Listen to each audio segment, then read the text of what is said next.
was raining, but it looks like it stopped. Lots of clouds and stuff still. And with that in mind, what's going on today? I guess this was kind of the biggest one I've been reading everywhere. For some reason, this was trending. Damar Hamlin. From what I gather, it was an athlete that had cardiac arrest live during a game.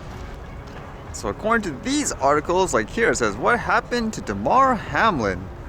Buffalo Bills safety Damar Hamlin suffered a cardiac arrest after making a tackle during Monday night's game, causing the NFL to suspend a pivotal game against the Cincinnati Bengals that quickly lost significance in the aftermath of a scary scene that unfolded in front of a national television audience.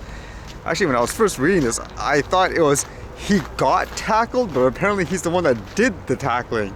And afterwards, he, I guess, got up like normal, but then all of a sudden it just seems like he collapsed. And it says here the 24-year-old Hamlin was administered CPR in the field. Teammates surrounded Hamlin, shielding him from the public view. To my knowledge, he's still in the hospital currently, and there's so much debate as to what specifically happened. Because again, at first a person like me would just assume he got tackled, got hit at the exact spot in an unlucky way, but then everyone else is saying, for example, he got up, it looked like he was perfectly fine, and then all of a sudden he collapsed. So it could have been something else where that was more of, I guess, the trigger that caused him to collapse afterwards, like that tackle itself, versus actually some kind of, I guess, physical trauma, if that makes sense. And it even says here he's 24 years old. Can you believe that? For example, most people would assume an athlete, you're perfectly healthy and all that. And as well, people have been releasing this interview that he did just recently, just talking about life and so forth, and you just never know, I guess, what would happen the next day and all that. We just had our prayer, our DB prayer we do every Wednesday. Outside, he was next to me, and I just grabbed his hand a little bit harder just because, you never know when like the last day could be that you getting to experience something like this, so I'm cherishing it every moment I can. Hopefully everything works out in the end. And then in other parts of the world, more, I guess, news about Russia using drones against Ukraine. Not a lot of good stuff about drones recently, huh? In New Year's. It says here, Russia plans drone air campaign to exhaust Ukraine, Zelensky. More than 80 drones launched by Russia were shot down by Ukrainian forces in the first 2 days of 2023. It says Russia is planning a protracted campaign of aerial bombardments and attacks using Iranian-made drones in a bid to exhaust Ukraine into submission, according to Ukrainian President Volodymyr Zelensky. In his nightly address to the nation on Monday, Zelensky said that Ukraine had received intelligence that Russia would increase its campaign of drone raids on the country. We have information that Russia is planning a long-term attack using Shahed drones, Zelensky said. It is probably banking on exhaustion, exhausting our people, our anti-aircraft defenses, our energy, he said. It's one of those things too, where I read in stories in other places where you can just launch all these, I guess, cheaper made products, and if you have to use more expensive stuff to take them down, then it's just a matter of time where they'll just have more resources. And in terms of drones, it is the New Year's, and as people know, a lot of over-the-top regulations, they basically try to restrict things like toys and all that. They don't really make sense, but for a lot of people, for this time in Canada, you might have to start doing your license renewal. So I was actually redoing that recency test thing this year, just to, I guess, make sure it's all updated, because that's how you actually keep your drone license here.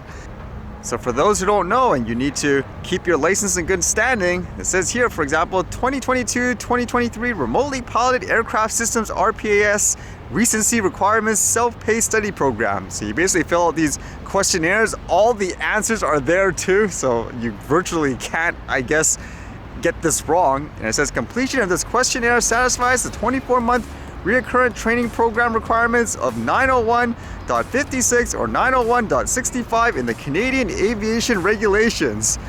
It's still crazy to think about. Imagine you're flying in a field, something like a model aircraft or something like that too, since it's all classified the same thing.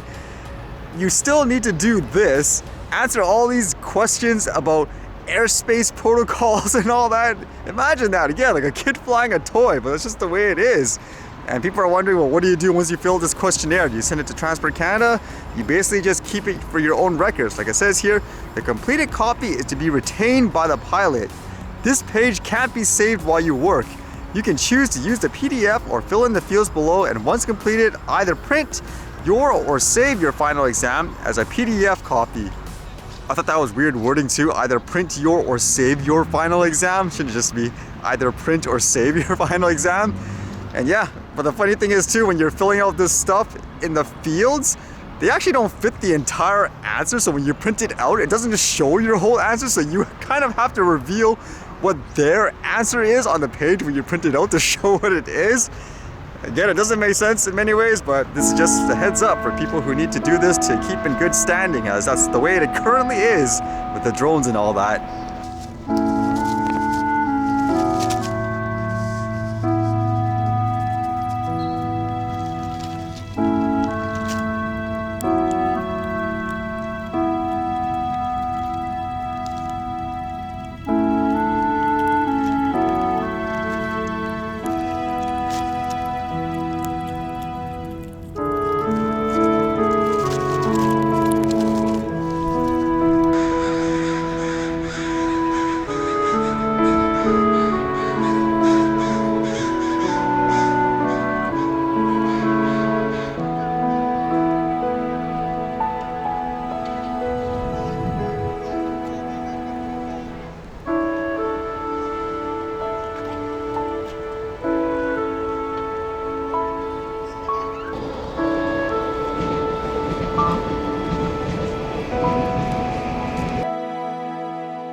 Alright, see you guys later.